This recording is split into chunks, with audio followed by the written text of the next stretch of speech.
I think that what's good about CrossFit is the community. Like you really get into working out there. You do. It's hard to go there and not want to perform and improve every week. Yeah, no, that's definitely true. Or every workout. Every workout.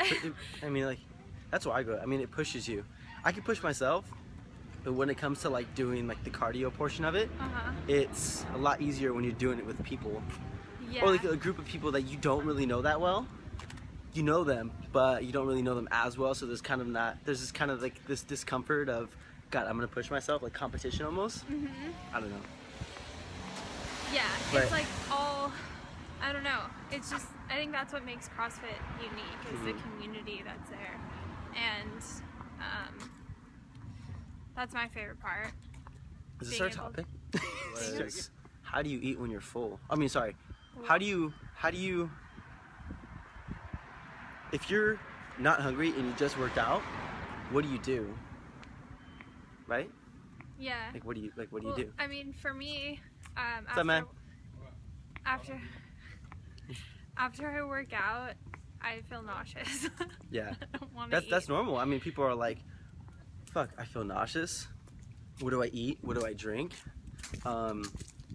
It's like, because that's like the time where your body is the most absorbent for nutrients. Yeah. And that's the time that, you know, obviously if you had a crazy workout, you worked out for one hour or 2 hours, and all like the glycogen and energy is depleted from your muscles. I mean, obviously you need to restore that. There's a certain amount of time, they call it like the window of gains. Yeah. If you're trying to build, or just in general, to restore your energy, you need to eat something, you know? You can't just walk around just with, you can't just go 2 hours without eating and, you know, you're gonna feel tired, you're gonna feel nauseous. So then what do you do? What do you think the best thing for you is, Tiffany? Well, reluctantly, I drink protein powder. Okay. That's good. And that's, I would say the easiest thing to do is to drink protein powder. I'm on so many supplements that I don't know. What supplements? Okay, so I'm on, and they're all for different things too. So let's see. So I take protein. Right now I just took some L-lysine. I take vitamin C. You take L-leucine? Okay. I take chromium supplements. Okay. I take magnesium. I take 5-HTP. So this is a big thing with people, because I know sometimes when you take amino acids, which has like a high concentration of L-leucine, and this is like readily like happen to people. Do you think that it gives you diarrhea?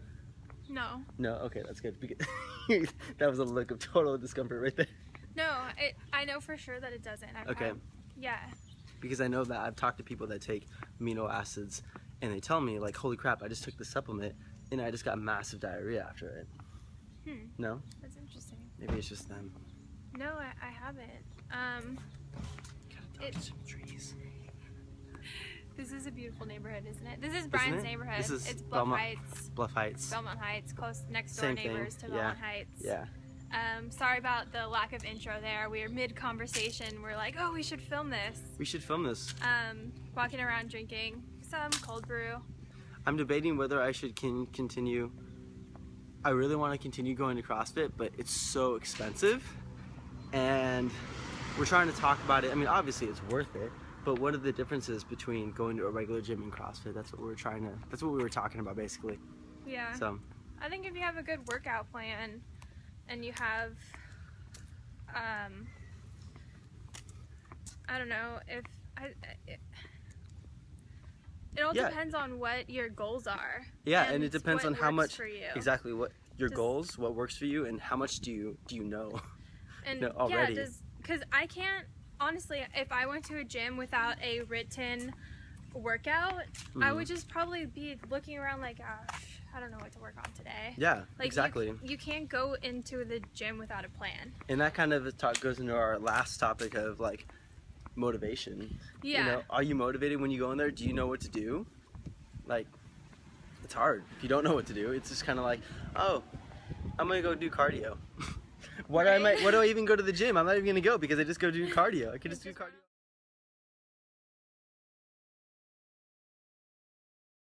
was what we discussed earlier. How do you eat when you're not hungry? One of the solutions that we came up with is you could take a protein powder supplement. Also that's good thing about protein powders is it has high quality proteins depending on which company or which brand you buy. Also, it's absorbed a lot quicker into your system, so all the nutrients absorb a lot faster. You get everything that you need right away, depending on how many carbohydrates, fats, and proteins that you take. If you don't want something too thick and creamy like a protein shake, amino acids and an amino acid supplement like BCAAs, branched chain amino acids, is a good way to go. They have unflavored, they have pills, and they also have flavored ones, which taste pretty bomb.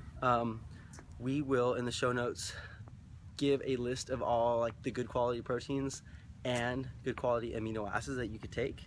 Can we do that? Yeah, we can do that. Okay, I'll we're do gonna that do for that. sure. Yeah. Another thing about the BCAAs is I think it helps curb sugar and carb cravings.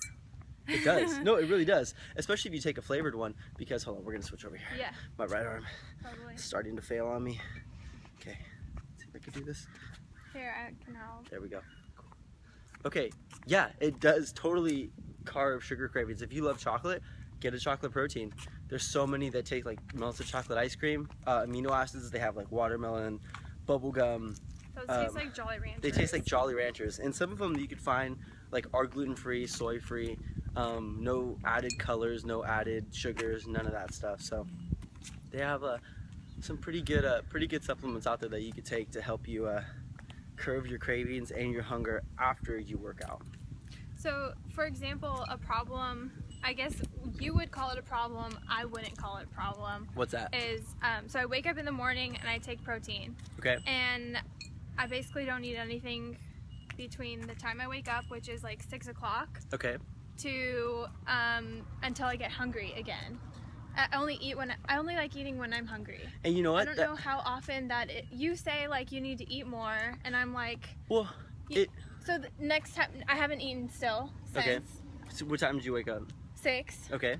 So I had protein, and I haven't been I don't know, probably have those snacks that I brought that you saw. Okay. Sometime around like 2. Okay.